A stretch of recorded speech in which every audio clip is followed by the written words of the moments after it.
Hey guys ఎలా ఉన్నారు? ఇది ఇన్సిడెంట్ మీద నేను చేస్తున్న థర్డ్ వీడియో. వరుస పెట్టి 3 వీడియోస్ ఎందుకు చేశానో లాస్ట్ వరకు చూడండి, మీకే అర్థమవుతుంది. ఇలాంటి వీడియోస్ కూడా నెగిటివ్ కామెంట్స్ చేసేవాళ్ళు ఉన్నారు. అందుకే విషయం నేను ముందే చెప్పాల్సి వస్తుంది. 31 సంవత్సరాల junior doctor rape and murder దేశం మొత్తాన్ని కదిలించింది. కోల్కతాలోని ఆర్జీకార్ మెడికల్ కాలేజీలో జరిగిన ఈ దారుణానికి నిరసనగా దేశం మొత్తం ఒకటై నిరసన తెలియజేస్తూ న్యాయం చేయాలని డిమాండ్ చేస్తుంది. ఈ కేసు రోజుకు ఒక కొత్త కోణం వైపు వెళ్తుంది. ఒకరోజు సైలెంట్ ప్రొటెస్టులు జరుగుతుంటే ఇంకో రోజు రౌడీలు పోలీసుల మీద అటాక్ చేస్తున్నారు. ఇవన్నీ ఒక ఎత్తు అయితే మమతా బెనర్జీ గారు మార్వెల్ మల్టీవర్స్ ఆఫ్ మ్యాడ్నెస్ ని గుర్తు చేస్తూ తన మీద తన గవర్నమెంట్ మీద నిరసన తెలుపుతూ తానే ర్యాలీ చేశారు. వీటన్నిటి మధ్యలో ఆర్జీకార్ మెడికల్ కాలేజీకి సంబంధించిన కొన్ని పాత విషయాలు బయటకు వచ్చాయి. ఈ ఇన్సిడెంట్ జరిగినప్పుడు ఇనిషియల్ గా ఆర్జీకార్ మేనేజ్మెంట్ ఇచ్చిన రియాక్షన్ కి ప్రజల నుంచి చాలా వ్యతిరేకత వచ్చింది. కానీ ఈ వ్యతిరేకత ఇప్పుడు రోజు రోజుకి పెరిగిపోతుంది. దీనికి కారణం పాస్ట్ లో ఆర్జీకార్ లో జరిగిన ఇన్సిడెంట్స్. సో ఈ రోజు వీడియోలో మనం ఆర్జీకార్ హాస్పిటల్లో పాస్ట్ లో జరిగిన కొన్ని ఇన్సిడెంట్స్ గురించి పూర్తిగా తెలుసుకుందాం. First one, Soumitra Biswas case. ఈ ఇన్సిడెంట్ 2001లో జరిగింది.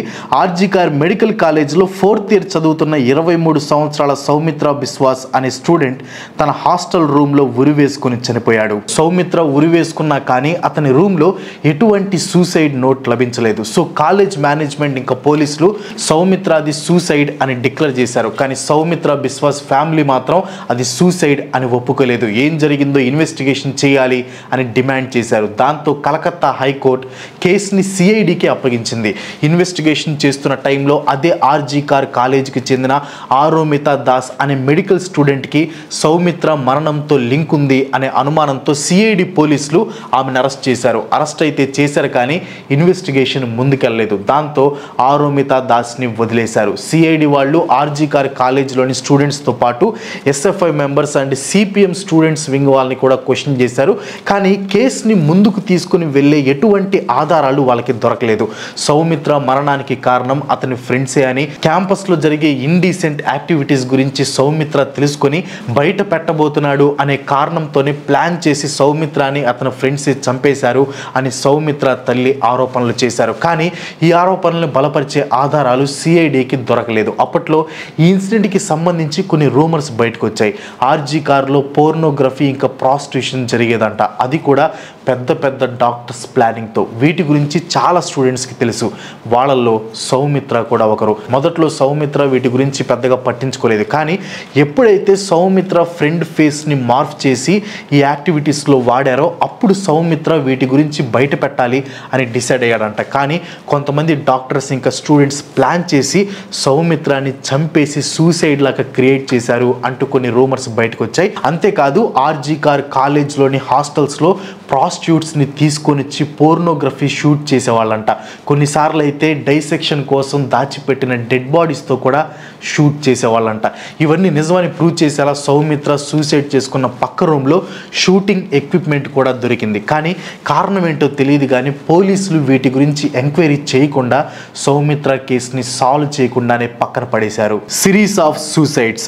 సౌమిత్ర సస్పీషియస్ సూసైడ్ తర్వాత ఫిబ్రవరి 2003లో ఆర్జీకార్లో 2 సూసైడ్స్ జరిగాయి. వీటిల్లో అరిజిత్ దత్తా ఇన్సిడెంట్ ఒకటి. 24 సంవత్సరాల అరిజిత్ దత్తా తన చేతిని కట్ చేసుకుని RG Kar medical college main hostel building మీద నుంచి దూకి చనిపోయాడు. అరిజిత్ ఎందుకు సూసైడ్ చేసుకున్నాడు? ఎవరికి ఎటువంటి సూసైడ్ నోట్ కూడా లభించలేదు. ప్రవీణ్ గుప్తా అనే మరో 4th ఇయర్ స్టూడెంట్ 2003 ఫిబ్రవరిలో సూసైడ్ అటెంప్ట్ చేశాడు. కానీ చనిపోలేదు. రిపోర్ట్స్ ప్రకారం హాస్టల్లో తన ఫ్రెండ్స్ అంతా పడుకున్న టైంలో ప్రవీణ్ తన చేతిని కట్ చేసుకున్నాడు. పోలీసులు ఇన్వెస్టిగేషన్ చేసి గుప్తా లవ్ ఫెయిల్యూర్ వల్లనే సూసైడ్ చేసుకున్నాడని, అతను తన గర్ల్ ఫ్రెండ్కి రాసిన సూసైడ్ లెటర్ కూడా దొరికిందని పోలీసులు చెప్పారు. కానీ గుప్తా క్లోజ్ ఫ్రెండ్స్ మాత్రం ఇది సూసైడ్ కాదని, దీని వెనక వేరే కారణం ఉందని మీడియాతో మాట్లాడారు. కానీ పోలీసులు ఫర్దర్గా ఇన్వెస్టిగేషన్ చేయకుండానే ఈ కేసుని క్లోజ్ చేశారు. Next one, death of professor. October 2016లో RG Kar medical కాలేజ్లో ప్రొఫెసర్ అయిన Gautam Paul dead body south డమ్డమ్లోని తన అపార్ట్మెంట్లో డీకంపోజ్డ్ స్టేట్లో కనిపించింది. పోలీసులు చెప్పిన దాని ప్రకారం ఆర్జీకార్ మెడికల్ డిపార్ట్మెంట్ యూనిట్ 6కి హెడ్ అయిన 54 సంవత్సరాల గౌతమ్ పాల్ కొన్ని రోజుల నుంచి మిస్ అయ్యాడు. గౌతమ్ పాల్ అపార్ట్మెంట్ నుంచి బాగా దుర్వాసన రావడంతో పక్కన నైబర్స్ పోలీసులకి ఇన్ఫార్మ్ చేశారు. పోలీసుల ఇన్వెస్టిగేషన్లో గౌతమ్ పాల్ హార్ట్ అటాక్తో చనిపోయినట్లు తెలిసింది. కానీ కానీ గౌతమ్ పాల్ రూమ్లో నేల మీద బ్లడ్ స్టెయిన్స్ ఉండటం, అతని మొహం మీద ఎవరో కొట్టినట్లు గాయాలు ఉండటం అనుమానాలని రేపింది. కానీ పోలీసులు మాత్రం హార్ట్ అటాక్ అని చెప్పి ఈ కేసుని క్లోజ్ చేశారు. Next one, పౌలామి Saha.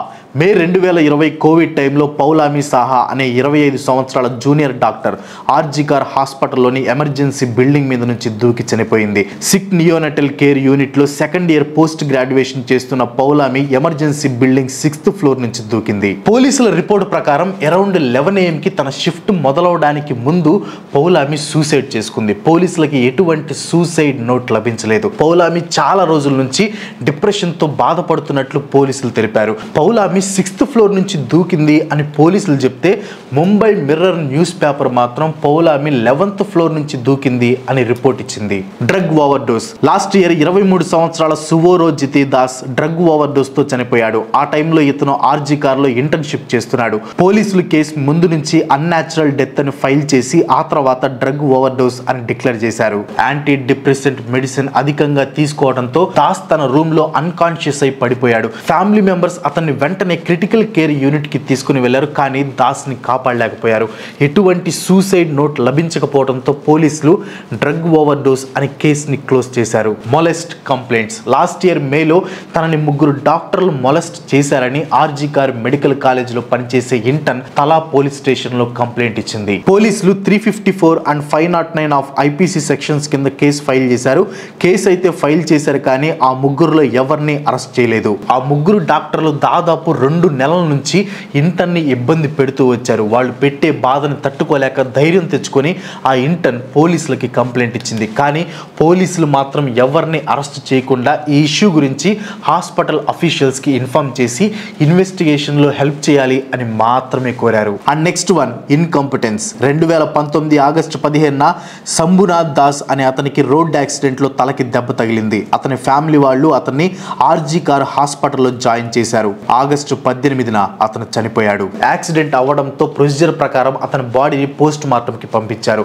Post mortem అయిపోయాక బాడీని ఫ్యామిలీకి అప్పగించారు. కానీ ఎవరో పీకేసినట్లు శంభునాథ్ దాస్ కళ్ళు పోయాయి. ఏంటి అని అడిగితే ఎలుకలు పీకేశాయి అని క్యాజువల్ గా సమాధానం ఇచ్చారు ఆర్జికార్ హాస్పిటల్ స్టాఫ్. హాస్పిటల్ చూపించిన అసమర్థతని శంభునాథ్ ఫ్యామిలీ ఈజీగా తీసుకోలేదు. డెడ్ బాడీని తీసుకోకుండా ప్రొటెస్ట్ చేశారు. ఆ తర్వాత పోలీసులకి కంప్లైంట్ ఇచ్చారు. పోలీసులు ఎంటర్ అవ్వడంతో హాస్పిటల్ మేనేజ్మెంట్ శంభునాథ్ ఫ్యామిలీకి సారీ చెప్పి తప్పించుకుంది. And next one, dissection. Dead bodies ని పోన్ షూటింగ్ కోసం వాడిన వాళ్ళు అటాప్సీకి వచ్చిన డెడ్ బాడీస్ ని ప్రాక్టికల్ డైసెక్షన్ క్లాస్ లో వాడటం ఆశ్చర్యం ఏమీ లేదు.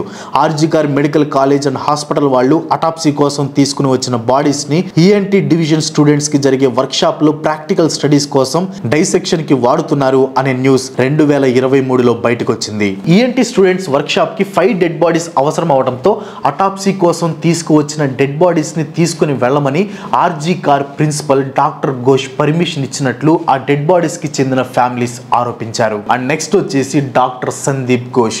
నేను ఆల్రెడీ ప్రీవియస్ వీడియోస్ లో చెప్పాను, ఆర్జికార్ లో జరిగే మాక్సిమం డార్క్ ఇన్సిడెంట్స్ వెనక మాజీ principal doctor Sandeep Ghosh hand ఉంటుంది. ప్రెసెంట్ సిబిఐ క్వశ్చనింగ్ లో ఉన్న ఘోష్ కి రూలింగ్ పార్టీ అయిన తృణమూల్ కాంగ్రెస్ తో గట్టి లింక్స్ ఉన్నాయి. కాలేజ్ ఇంకా హాస్పిటల్లోని స్టూడెంట్స్ ఇంకా స్టాఫ్స్ ని భయపెడుతూ ఆర్జికార్ ని తన చేతుల్లో పెట్టుకుని తనకి నచ్చినట్లు నడిపేవాడు ఘోష్. తనకి నచ్చిన వాళ్ళకి ఇంటర్న్షిప్స్ ఇస్తూ తనకి నచ్చిన వాళ్ళని బాగా ఇబ్బంది పెట్టేవాడు ఘోష్. ఇన్ఫాక్ట్ అతను రాజీనామా చేయాలి అని ప్రొటెస్ట్ చేసిన స్టూడెంట్స్ ని కాలితో తన్నినా కూడా ఘోష్ మీద ఎటువంటి యాక్షన్ తీసుకోలేదు అఫీషియల్స్. ఘోష్ మీద యాక్షన్ తీసుకోవాలి అని హంగర్ స్ట్రైక్ దిగిన స్టూడెంట్స్ ని టీఎంసీ పార్టీ వర్కర్స్ తో పాటు పోలీసులు కూడా భయపెట్టారు. ఆర్జికార్ లో సందీప్ ఘోష్ ఒక మాఫియాని నడుపుతున్నట్లు స్టూడెంట్స్ చాలా సార్లు కంప్లైంట్స్ చేశారు. కానీ ఎవ్వరూ పట్టించుకోలేదు. కొన్నిసార్లు పట్టించుకొని ఘోష్ ని ట్రాన్స్ఫర్ చేసిన ఘోష్ తన ఇన్ఫ్లుయెన్స్ వాడి మళ్ళీ ఆర్జికార్కి ప్రిన్సిపల్ గా వచ్చేవాడు. తనకి సపోర్ట్ చేసే సీనియర్ స్టూడెంట్స్ జూనియర్స్ ని ర్యాగింగ్ చేస్తున్నారు అని కంప్లైంట్స్ వచ్చినా సందీప్ ఘోష్ వాటిని పెద్దగా పట్టించుకునేవాడు కాదు. ఇన్ఫాక్ట్ కొంతమంది సీనియర్ స్టూడెంట్స్ సందీప్ ఘోష్ చేతిలో కిరాయి గోండాల్లాగా పనిచేసేవాళ్ళు. ఘోష్ ట్రాన్స్ఫర్ అయిపోయిన తర్వాత కొత్త ప్రిన్సిపల్ వస్తే అతను ఫెసిలిటేషన్ ప్రోగ్రామ్ కి జూనియర్స్ వెళ్ళినందుకు సందీప్ ఘోష్ కి సపోర్ట్ చేసే సీనియర్ స్టూడెంట్స్ చైన్ సాలు రాడ్లు తీసుకొని జూనియర్స్ మీద అటాక్ చేశారు. ఎంత జరిగినా కానీ మళ్ళీ సందీప్ ఘోష్ ఆర్జీ గారికి ప్రిన్సిపల్గా తిరిగి వచ్చాడు. సందీప్కు ఉన్న ఇన్ఫ్లుయెన్స్ వల్ల ఆ ఏరియాలో పోలీసులు కూడా అతని మీద ఏ యాక్షన్ తీసుకునేవాళ్ళు కాదు. ఇంత డార్క్ పాస్ట్ ఉన్న గవర్నమెంట్ సపోర్ట్ ఉండటంతో ఆర్జీ గారు ఇన్ని రోజులు ఏ ఇబ్బంది లేకుండా తమకి నచ్చిన పనులు చేస్తూ వచ్చింది. చివరికి 31 సంవత్సరాల జూనియర్ డాక్టర్ని బలి తీసుకుంది. ఆర్జీ గారిలో ఈ ఇన్సిడెంట్స్ ఇప్పటికైనా ఆగుతాయా లేదా ఇంకా కంటిన్యూ అవుతాయా అనేది గవర్నమెంట్ చేతిలో ఉంది. యాక్చువల్గా కొంతమందితో ప్రాబ్లం ఏంటంటే ఏదైనా పర్సనల్ ఎమర్జెన్సీలో ఉండి లేదా వేరే వర్క్ ఉండి ఇలాంటి ఇష్యూస్ మీద రెస్పాండ్ అవ్వలేదు అనుకోండి. ఒక అమ్మాయికి అంత ఘోరం జరిగితే ఇంత పెద్ద ఛానల్ పెట్టుకుని కనీసం రెస్పాండ్ అవ్వవా, నువ్వు మనిషివేనా అంటారు. వీటి మీద రెస్పాండ్ అయ్యి వీడియో చేసాం అనుకోండి, ఇలాంటి సిచ్యువేషన్ కూడా క్యాష్ చేసుకుంటున్నావు, నువ్వు మనిషివేనా అంటారు. అలాంటి వాళ్ళని నేను పట్టించుకోము. బట్ ఈ ఇష్యూ మీద నేను 3 వీడియోస్ చేయడానికి మెయిన్ రీజన్ ఏంటంటే ఒక అమ్మాయిని ఘోరంగా రేప్ చేసింది తను వర్క్ చేసే హాస్పిటల్లో. ఇప్పుడు బయట ఎక్కడో సెక్యూరిటీ లేని ప్లేస్లో రేప్ జరిగిందంటే అక్కడ కాపాడటానికి దగ్గరలో ఎవరు లేరు, ఎవరికి తెలియని ప్లేస్లో చేశారు, దాన్ని రేప్ చేసి ఆ మృగం అడ్వాంటేజ్ తీసుకుంది అనుకోవచ్చు. బట్ ఒక వర్క్ ప్లేస్లో రేప్ జరిగిందంటే దాని అర్థం ఆడవాళ్ళకి ఎక్కడ సేఫ్టీ లేదు అనే విషయం ఎక్కువ మందికి చేరాలి. అప్పుడు వాళ్ళు కొంచెం జాగ్రత్తగా ఉంటారు. ఇలాంటివి జరుగుతున్నాయి అని ఆడపిల్లలకి వాళ్ళ పేరెంట్స్కి తెలిస్తే వాళ్ళు జాగ్రత్త పడతారు. దానివల్ల ఇలాంటి ఇన్సిడెంట్స్ తగ్గుతాయి అనేది నా ప్రయత్నం. Hope you guys understand. ఫ్యూచర్లో ఇలాంటి ఇన్సిడెంట్స్ ఇంకా జరగకూడదు అని కోరుకుందాం. ఇన్ కేస్ జరిగితే నేను తప్పకుండా మీ తరపున నా వాయిస్ని రేస్ చేస్తాను. లాస్ట్ వరకు చూసిన వాళ్ళు జై హింద్ అని కామెంట్ చేయండి. ఈ వీడియోకి ఒక లైక్ కొట్టి మీ ఫ్రెండ్స్ అండ్ ఫ్యామిలీకి షేర్ చేయండి. That's all for today. And మీరు ఇంకా మన ఛానల్కి సబ్స్క్రైబ్ కాకపోతే ప్లీజ్ డూ సబ్స్క్రైబ్. అండ్ ఇంకో మంచి ఎపిసోడ్తో మళ్ళీ కలుసుకుందాం. అంతవరకు సెలవు. Bye bye.